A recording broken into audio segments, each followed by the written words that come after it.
I'm curious to hear what happened today at the airport. Well, there was a ground stop at JFK here in New York, and due to a variety of things, staffing and weather, and then now I'm stuck in traffic due to weather. Did you get out of the airport, and how long does this ground stop go on for? Did they lift the ground stop? Was it due to staffing? It did not.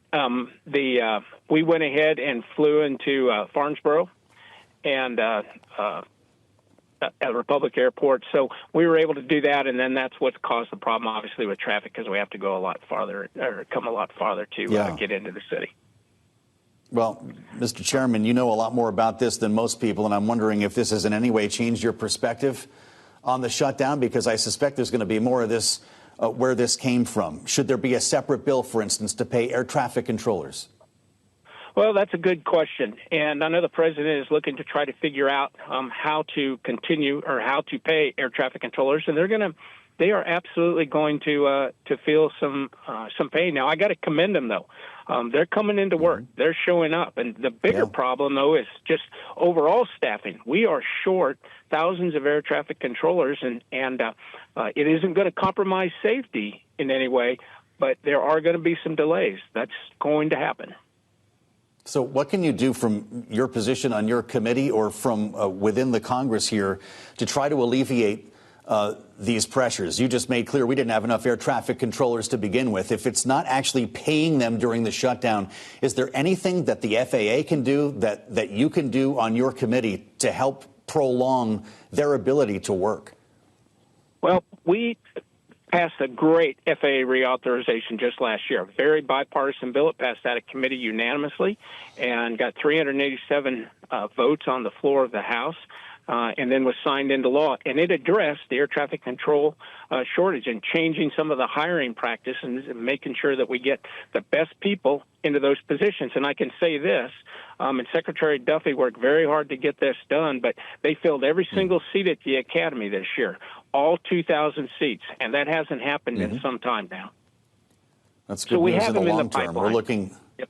Understood. We're looking at images right now of Vice President J.D. Vance, who held a meeting with airline executives and other industry representatives, including Chris Sununu, today at the White House. Congressman, he predicted that the holiday travel season could be a disaster if this shutdown continues. Do you agree?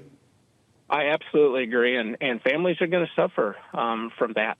And it's unfortunate because it doesn't have to be that way. If we could just reopen the government, pass the clean CR, reopen the government, we can start negotiating these points that both sides have.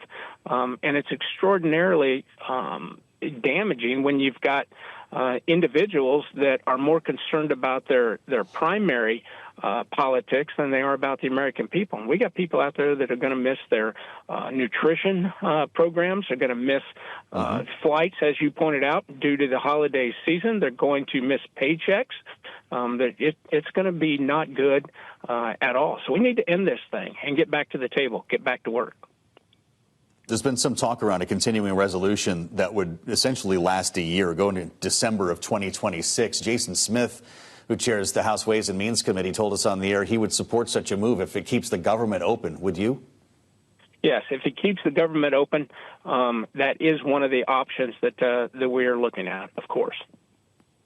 You know, our viewers and listeners should know that you're not only chair of the Transportation Committee and got bogged down in this mess today, but you're also a pilot. Is it safe to fly right now, Congressman? Will it be safe to fly in weeks from now?